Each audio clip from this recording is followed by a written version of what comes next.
انسان کی پیدائش سے لاکھوں سال پہلے کا دور، جب اس کرۂ ارض پر اللہ رب العزت کی ایک اور مخلوق آباد تھی۔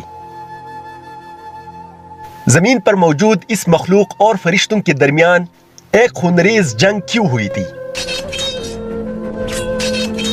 کائنات کی اس پہلی لڑائی میں فتح کسی حاصل ہوئی؟ فرشتوں کا استاد اور اللہ رب العزت کا انتہائی مقرب بندہ عزازیل کون تھا؟ عزازیل ایسی کون سی گناہ کا مرتکب ہوا کہ اللہ رب العزت نے اسے ہمیشہ ہمیشہ کے لیے مردود اور لعنتی قرار دیا؟ یہی آج کی ہماری اس ویڈیو کا موضوع ہوگا۔ ناظرین، یہ قصہ ہے کئی لاکھ سال قبل آدم کا، یعنی وہ دور کہ جب حضرت آدم علیہ السلام کو بھی تخلیق نہ کیا گیا تھا۔ اس وقت اس کائنات میں دو قسم کی مخلوق آباد تھے، ایک نوری اور ایک ناری۔ نوری مخلوق یعنی فرشتے آسمانوں میں رہتے تھے۔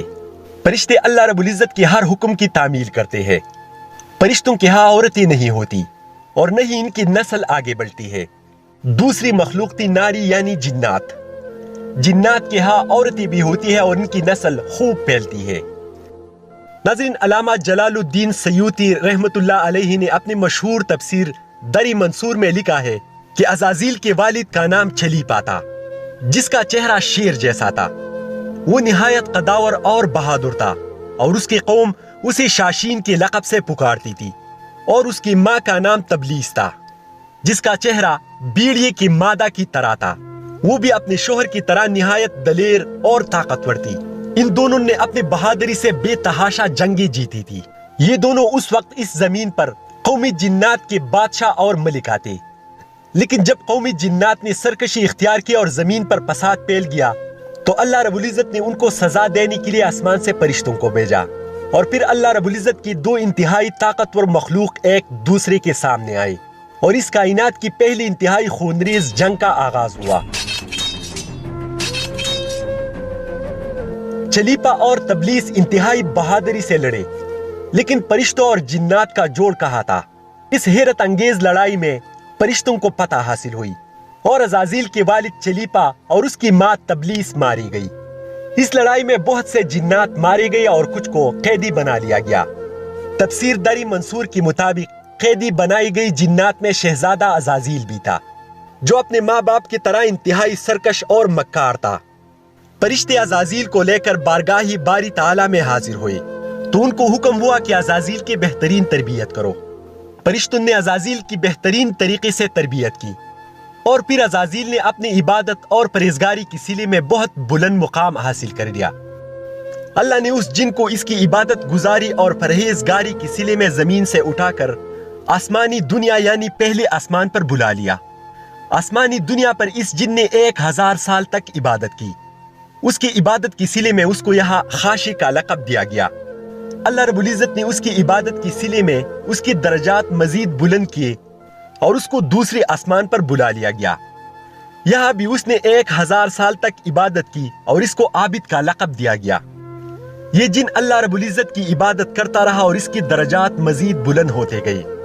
یہ اپنی عبادت کی سلے میں تیسرے آسمان پر پہنچا، پھر وہ وہاں سے چوتھے، پانچویں اور چھٹے آسمان پر پہنچا، اور پھر وہ وقت آ گیا کہ اسے 7ویں آسمان پر بلا لیا گیا۔ 7ویں آسمان پر پہنچ کر وہ 1000 سال تک سجدہ ریز رہا۔ یہاں اس جن کو عزازیل کا لقب دیا گیا۔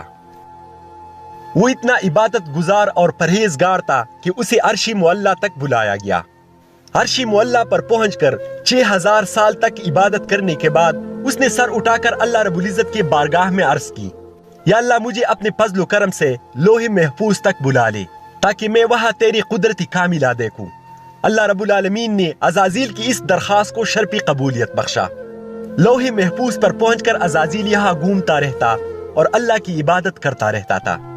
ایک دن وہاں گھومتی ہوئی اس کی نظر لوح محفوظ میں ایک نوشتے پر پڑی، جہاں لکھا تھا، بندہ خدا 6 لاکھ سال تک اپنے خالق کی عبادت کرے گا، مگر ایک سجدہ نہ کرے گا تو اس کی 6 لاکھ سال تک کی عبادت مٹا کر اس کا نام مخلوقات میں ابلیس مردود مہری جرم رکھے گا۔ اس کو پڑھ کر عزازیل کئی سال تک وہاں کھڑا روتا رہا۔ اللہ تعالیٰ نے پوچھا کہ اے عزازیل، جو بندہ میری عبادت نہیں کرے اور میرا حکم بجا نہ لائے تو اس کی سزا کیا ہے؟ عزازیل نے جواب دیا، اے رب العالمین، جو اپنے خالق کا حکم نہ مانے اس کی سزا لعنت ہے۔ حضرت عبداللہ ابن عباس رضی اللہ تعالیٰ عنہ کی روایت ہے کہ عزازیل کی مردود ہونے سے 12,000 سال قبل یہ واقعہ پیش آیا، اور عزازیل نے کہا تھا کہ لعنت خدا کی اس پر جو اللہ تعالیٰ کی اطاعت نہ کرے۔ اب اللہ تعالیٰ نے اس کو حکم دیا کہ وہ جنت کا خزانچی بن جائے۔ روایات کے مطابق اس نے یہ ذمہ داری 4,000 سال تک نبھائی۔ یہاں جنت میں عزازیل نے درس و تدریس کا سلسلہ شروع کیا، اور اللہ رب العزت کی مقرب فرشتے جبرائیل، میکائیل، اسرافیل اور اسرائیل علیہ السلام اس کے درس میں دیگر فرشتوں کے ساتھ شریک ہوتے تھے، اور یوں ایک جن اپنی ریاضت اور عبادت کی وجہ سے فرشتوں کا استاد بن گیا۔ قصہ مختصر کہ وہ وقت بھی آیا کہ اللہ رب العزت نے حضرت آدم علیہ السلام کی تخلیق کا ارادہ ظاہر کیا۔ حضرت آدم علیہ السلام کی تخلیق کے لیے جو خاک یعنی مٹی زمین سے منگائی گئی تھی وہ تیار ہو گئی تھی، اور حضرت آدم علیہ السلام کا پتلا تیار ہونا تھا۔ عزازیل نے یہ سب دیکھا اور فرشتوں سے کہا کہ یہ کیا ہے؟ فرشتوں نے جواب دیا کہ اس خاک سے اللہ رب العزت اپنا نائب تخلیق کرے گا۔ اور پھر جب اللہ رب العزت نے حضرت آدم علیہ السلام کا پتلا تیار کر لیا تو عزازیل حیرت سے اس پتلے کے پاس آ کر اسے دیکھتا رہتا تھا۔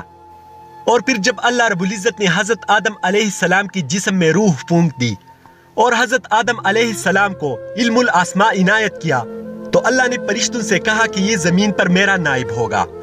فرشتوں نے عرض کی، یا رب العالمین تو اسے زمین میں نائب بنا کر بھیجے گا، یہ وہاں خون خرابہ اور فساد برپا کرے گا۔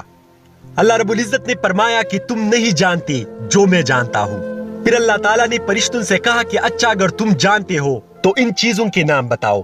فرشتوں نے عرض کی، ہمیں تو بس اتنا ہی علم ہے جتنا کہ آپ نے ہمیں سکھایا ہے۔ اس کے بعد اللہ تعالیٰ نے حضرت آدم علیہ السلام کو حکم دیا اور حضرت آدم علیہ السلام نے ان چیزوں کے نام بتا دیے۔ اللہ تعالیٰ نے فرمایا، میں نہ کہتا تھا کہ میں جانتا ہوں اور تم نہیں جانتے۔ اس کے بعد اللہ تعالیٰ نے تمام فرشتوں کو حضرت آدم علیہ السلام کو سجدہ کرنے کا حکم دیا۔ تمام فرشتے سجدے میں گر گئے مگر عزازیل نے سجدہ نہ کیا۔ اللہ نے پوچھا کہ اے عزازیل، کس چیز نے تجھے میرا حکم ماننے سے روکا؟ عزازیل نے جواب دیا کہ اسے تو آپ نے سڑی ہوئی مٹی اور گارے سے بنایا ہے، اور جبکہ مجھے آگ سے بنایا ہے، میں اس سے افضل ہوں، اور جب میں اس سے افضل ہوں تو میں اسے سجدہ کیسے کروں؟ اللہ رب العزت نے جواب دیا کہ اچھا تو نیچے اتر جا، تجھے حق نہیں کہ تو یہاں بڑائی کا گمنڈ کرے، نکل جا یہاں سے کیونکہ تو مردود ہے، اور اب تجھ پر روزی جزا تک لعنت ہے۔ اور اس طرح عزازیل کی لاکھوں سال کی عبادت ضائع ہو گئی، اور فرشتوں کا استاد عزازیل ابلیس بن گیا۔ ابلیس نے کہا، میرے رب یہ بات ہے تو پھر مجھے اس روز تک کے لیے مہلت دے جبکہ سارے انسان دوبارہ اٹھائے جائیں گے۔ اللہ تعالیٰ نے اسے یہ مہلت عطا کی اور اسے مردود بنا کر زمین پر پھینک دیا گیا۔ اب ذرا سوچئے کہ ابلیس 4,000 برس تک جنت کا خزانچی رہا، 40,000 سال تک ملائکہ کو واس کرتا رہا، 80,000 برس تک ملائکہ کا ساتھی رہا، 30,000 سال تک مقربین کا سردار رہا، 14,000 برس تک عرش الہی کا طواف پرہیزگاری کی بنیاد پر کرتا رہا۔ وہ اللہ کا مقرب ہونے کے بعد صرف ایک سجدہ نہ کرنے پر مردود ہوا، اللہ کی بارگاہ سے نکالا گیا اور اس پر لعنت کی گئی۔ اور ہم روزانہ کتنے سجدے چھوڑ دیتے ہیں، کیا ہم نے سوچا ہے کہ ہمارا کیا انجام ہوگا؟ وہ ایک سجدہ جسے تو گرا سمجھتا ہے 1000 سجدوں سے دیتا ہے آدمی کو نجات۔